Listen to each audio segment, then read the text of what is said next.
The 1980s marked a revolutionary era for motorcycles. Engineering breakthroughs, turbocharging experiments, and radical designs created machines that would forever change the landscape of motorcycling. These were mechanical manifestations of speed, freedom, and innovation that cemented their place in two-wheeled history. Let's roll back the clock and rediscover these forgotten icons. But before we continue, like and subscribe to this video, and don't forget to share it with all of your friends. Number 10. The Honda CX500 Turbo from 1982. There it sat in dealerships, the world's first production turbocharged motorcycle. Honda CX500 Turbo wasn't just another bike, it was a middle finger to conventional engineering, a crazy science experiment that somehow made it to production. The heart of this beast? A liquid-cooled 497cc V-twin with a Bosch-designed turbocharger slapped on, pushing output to 82 horsepower at 8,000 RPM and 58 pound-feet of torque at 5,000 RPM. Now, that was astronomical power for 1982. Riding this thing was like dating an unstable genius, unpredictable, terrifying, yet absolutely unforgettable. The turbo lag was brutal. Below 4,000 RPM, nothing. Above it, everything. The power came on like a light switch, catching countless riders off guard. With computer-controlled fuel injection, rare back then, anti-dive front forks, and that unmistakable angular fairing, it cost nearly double what a standard CX500 did. Only lasted 1 year before Honda replaced it with a CX650 Turbo. Was it practical? Hell no. Was it legendary? Absolutely. Honda threw the engineering rulebook into a blender and produced pure, unfiltered madness. Racing from V-twin turbos to Italian stallions, these legends just keep coming. Number 9. The Moto Guzzi Le Mans Mark II. Italian motorcycles have always spoken a different language, one of passion, style, and occasionally magnificent weirdness. The Moto Guzzi Le Mans Mark II embodied this perfectly. That sideways-mounted 844cc V-twin wasn't just an engine, it was theater. Each throttle blip rocked the bike sideways from the torque reaction, a quirk that Guzzi fanatics still swear is the motorcycle equivalent of a heartbeat. Numbers? She delivered 81 horsepower and 54.2 pound-feet of torque. But Guzzis were never about numbers. They were about character. The angular tank, that chopped tail section, those linked brakes. Revolutionary for the time. Everything screamed purpose. This wasn't transportation. This was mechanical art. Europeans understood its appeal immediately. Americans? Most scratched their heads and bought Japanese. Their loss. The Le Mans didn't just carry riders, it initiated them into a cult. Even today, spotting one in the wild causes spontaneous outbreaks of reverence among those who know. While Japanese manufacturers chased horsepower figures, Guzzi built something that felt like it had a soul. Mechanical poetry in motion that made its riders feel something beyond speed. From Italian defiance to Japanese revolution, the next chapter awaits. Number 8. The Kawasaki GPZ-900R. The year was 1984. Kawasaki engineers had been working in secret, developing something that would shatter expectations. When the covers came off the GPZ-900R, the motorcycle world collectively gasped. This wasn't just another Japanese performance bike. This was the first ninja, the genesis of a dynasty. Its 908cc inline-4 engine broke new ground with liquid cooling and 16 valves, technical features that would become industry standard.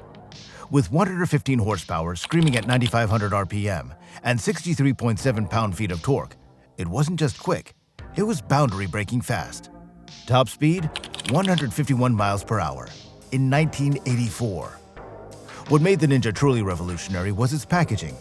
The engine acted as a stress member of the frame, allowing for a lighter, more compact design. The bike weighed just 496 pounds wet, yet provided stability that defied physics. Tom Cruise rode one in Top Gun, cementing its status in pop culture. But riders knew the truth before Hollywood did. This was the machine that redefined superbike. The GPZ-900R didn't just change Kawasaki, it forced every manufacturer to reevaluate what was possible. 37 years later, the Ninja name continues, a lineage that began with this 80s icon. Legends recognize legends. Next, we have number 7, the Yamaha V-Max.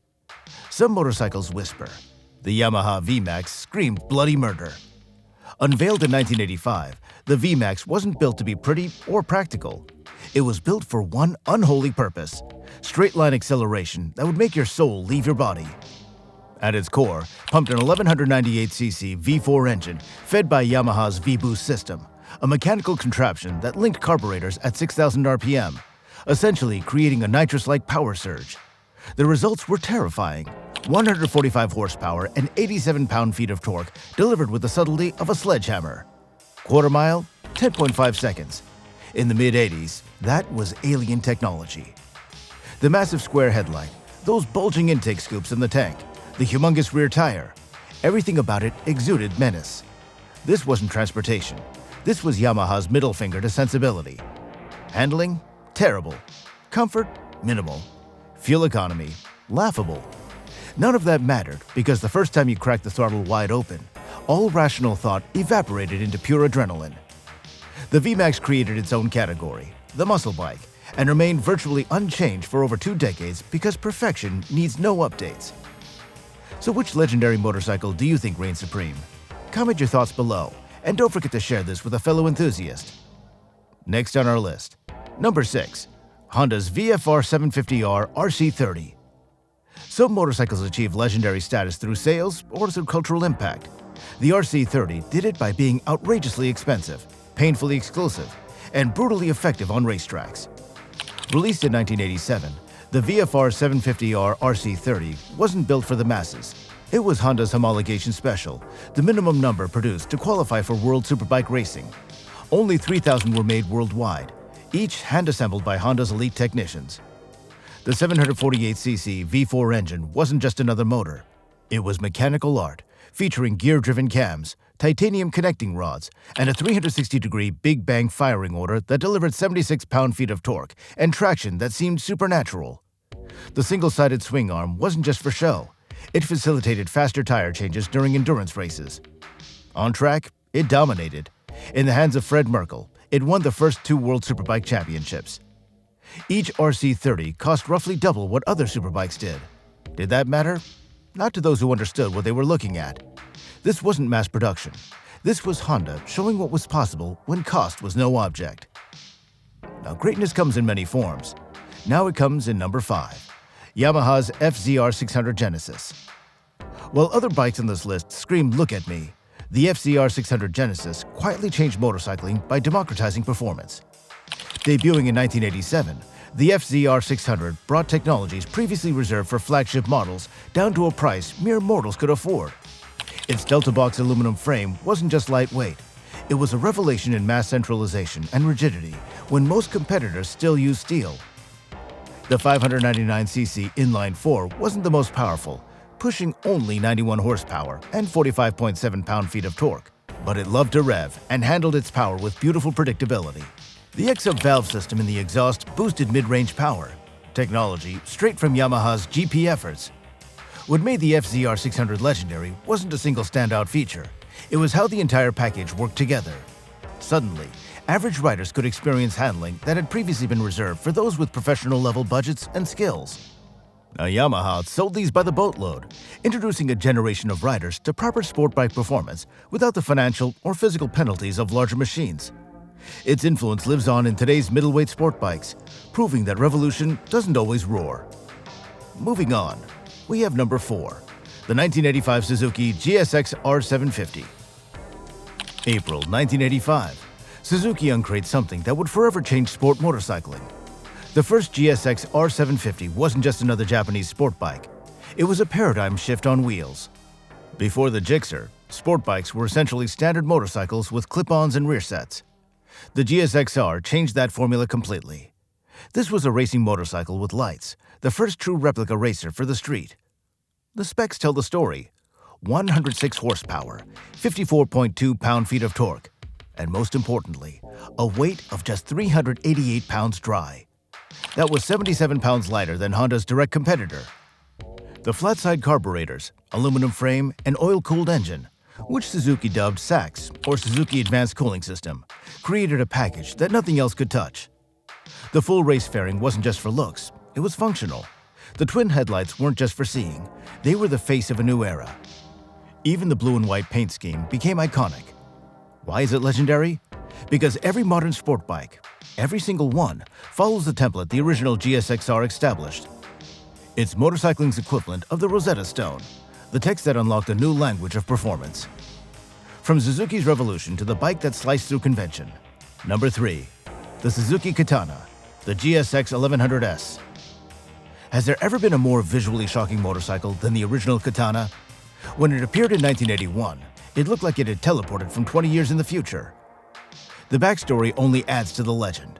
Suzuki hired German design firm Target Design, led by Hans Muth, the former BMW designer, specifically to create something that would shock the industry. Mission brutally accomplished. That blade-like angular bodywork wasn't just different, it was confrontational. The slashed fairing, the rectangular headlight, and the sharp tank flowing into the sculpted seat. Nothing like it had existed before. Next to it, other motorcycles looked immediately obsolete. Underneath the revolutionary styling sat a beast of an engine, a 1074cc inline-4, producing 111 horsepower and 69.4 pound-feet of torque. The top speed pushed past 140 miles per hour, making it one of the fastest production motorcycles of its time. The Katana divided opinion violently. Some hated it, many loved it. Nobody ignored it. Even its name, taken from the samurai sword, perfectly matched its sharp, cutting-edge persona. Decades later, its design remains instantly recognizable, the hallmark of true icons. Suzuki knew it too, reviving the name repeatedly because some legends simply refuse to die. Next, our legend continues. Number 2. The Kawasaki Vulcan. In 1985, Japanese manufacturers were just beginning to understand the American cruiser market. Then, Kawasaki launched the first Vulcan, and everything changed. Unlike previous Japanese attempts that awkwardly mimicked Harley-Davidson, the Vulcan carved its own path. The 699cc V-twin might have seemed modest compared to American Iron, generating 66 horsepower and 43 pound-feet of torque. But it introduced Japanese reliability to a segment plagued by temperamental machines. Think about this. The Vulcan featured shaft drive when chains were standard. It offered liquid cooling when air-cooled engines dominated cruisers. It presented modern engineering wrapped in traditional aesthetics, a formula that would earn it decades of loyal followers. What made it truly legendary wasn't just what it was in 1985, but what it began. The Vulcan name continues today, having expanded into a diverse family ranging from entry-level cruisers to massive touring machines. Now, the original Vulcan didn't just compete in the American-dominated cruiser market. It helped redefine it, proving that cruiser and innovation weren't mutually exclusive concepts. Without the Vulcan, Japanese manufacturers might never have found their authentic cruiser voice. And so, the finale awaits. Number 1. The BMW R80 GS. Sometimes, one motorcycle can create an entire category. The 1980 BMW R80 GS didn't just establish a new model, it invented the adventure motorcycle segment that now dominates sales worldwide. The concept seemed almost ridiculous at the time. Take BMW's proven 797cc boxer twin engine, producing 50 horsepower and 41 pound-feet of torque, and build something that could genuinely handle both highway touring and serious off-road riding. The single-sided mono-lever swing arm raised eyebrows, but proved remarkably robust in the toughest conditions. The GS wasn't just talk. It backed up its claims by dominating the punishing Paris-Dakar Rally 4 times, with Hubert Auriol and Gaston Rayet piloting these machines across the world's most challenging terrain. At 412 pounds dry, it wasn't light by dirt bike standards, but its low center of gravity made it surprisingly capable. The 21-inch front wheel rolled over obstacles that stopped other bikes, while the shaft drive eliminated the maintenance headaches of chains in dusty environments. Every modern adventure bike, from the ubiquitous BMW GS series to competitors from Yamaha, Honda, and KTM, traces its DNA directly back to this pioneering machine that dared riders to take the long way home. If you enjoyed this ride through legendary motorcycles from history, hit that like button. Want more content on legendary motorcycles? Subscribe now and never miss an update.